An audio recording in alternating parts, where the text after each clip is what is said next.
Well, good day, YouTube, and welcome to another episode of the Albino Rhino Beer Review. Today you have the Rhino, and we're looking at a beer. Today's beer is from Calgary, Alberta, Canada. It's from the Establishment Brewing Company. And it's Afternoon Delight Hazy Pale Ale at 5.4% alcohol by volume. Now, before somebody says I don't read the cans, this is all that there is on the back. What's it say? The Establishment Brewing Company. Establishmentbrewing.ca at Estbrew. Contains barley, wheat, and oats. And produced by the Establishment Brewing Company. So there's all the information you get off that can. Let's see what's going on the Untapped for this one, shall we?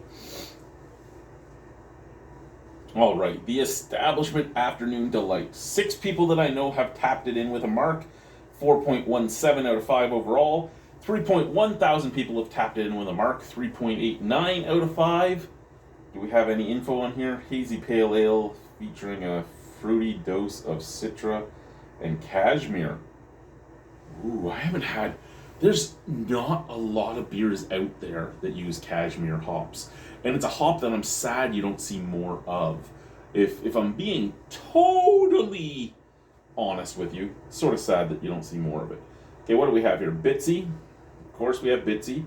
Bitsy gave it a 4.75. Wow. Okay, Andrew a 4. Travis a 3.75.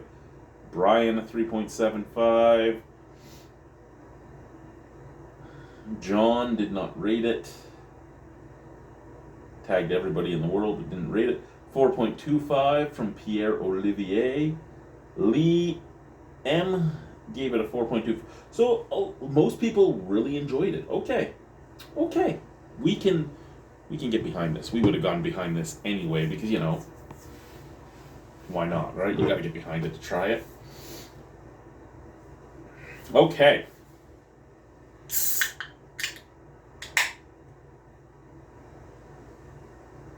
Did it have an IBU rating on there? I mean, not that it's guaranteed they're the ones that did it. No, somebody else added this because it's 5.4% ABV and 0 IBU on there.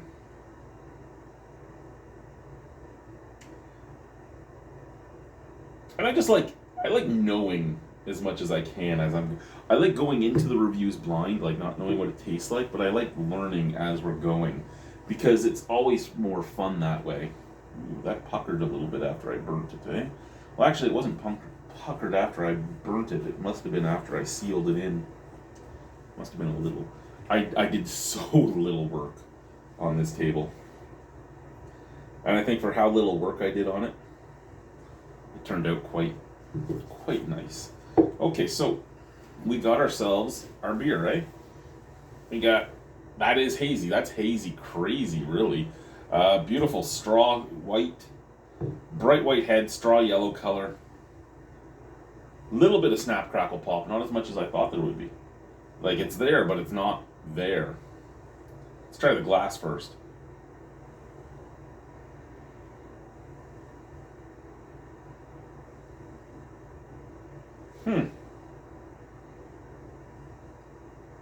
Blood orange and orange peel. Tiny bit of coconut and a tiny bit of mango. It smells very tropical. It smells very fruity. It smells very good. Scent from the can. Oh, the orange is there, albeit the bitter comes out more than the sweet. It smells really nice. It really does.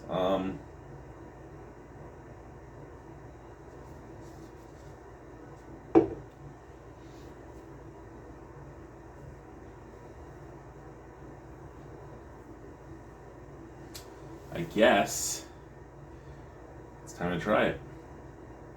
I like the smell out of the glass much more than the smell out of the can. The smell out of the can, there is a lot more orange, but it's also a lot more bitter smelling out that way. Like in comparison to the glass, 10 times more bitter out of the can. It's just got that astringent scent to it. So, can smells much better for me. We'll see if we can add a little bit more without gaining too much head. No, we got a lot of head. I should have waited. I should have taken a sip and then added it. But you know,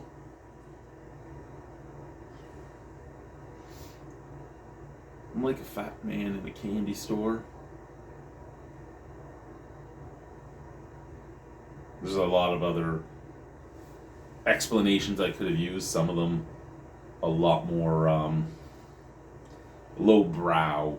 And I'm not lowbrow. I am so highbrow, it's not funny. No, I'm not. Cheers, let's try it.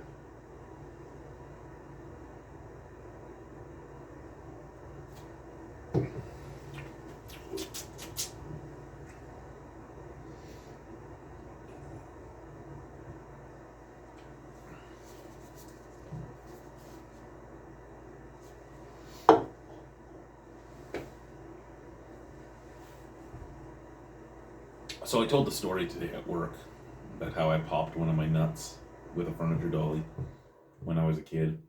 I've told the story a few times, but every once in a while they go, hey, this person hasn't heard the story. And then I start and you can see their face slowly cringing as they're getting where it's going. And then they're like, oh, and I'm like, yeah, that was fun.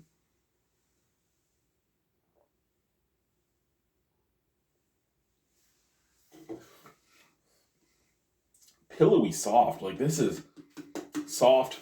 It's smooth. It's easy drinking. Little tiny bit of coconut. Lots of citrus, mango and orange peel, but nothing is overpowering at all. There is a little bit of bitterness on the back of the palate. Very minimal. This is a very well balanced beer. I'm actually pleasantly surprised with this beer. Now, excuse me. I don't think I'm a 4.75 out of 5 type of guy on this. I don't even think I'm a 4.25 out of 5 guy on this. I don't rate out of 5s anyway. I rate out of 10s, right? But I'm just saying, like, I don't think I'd give it a 9.5. I don't think I would give it a 8.5. I think it's a solid beer. I think I could see myself buy it again, but I don't think that it's something I would go out of my way to get. So I don't think for me personally it's an 8 or up, but I think if you like pale ales, you might love this. However, if you don't really particularly like pale ales, you might find this an acceptable beer. I mean, I'm not a big pale ale fan, and I'm perfectly A-okay with this.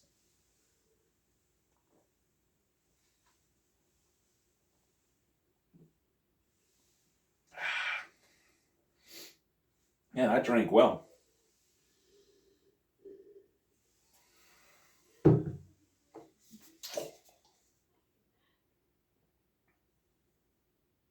gonna give it a 7.5 out of 10. I would buy it again, but again, I wouldn't go out of my way for it. Thank you, guys. Establishments, Afternoon Delight. I don't even know what song that would be from. If you do, let me know. Thank you, guys. Bye-bye.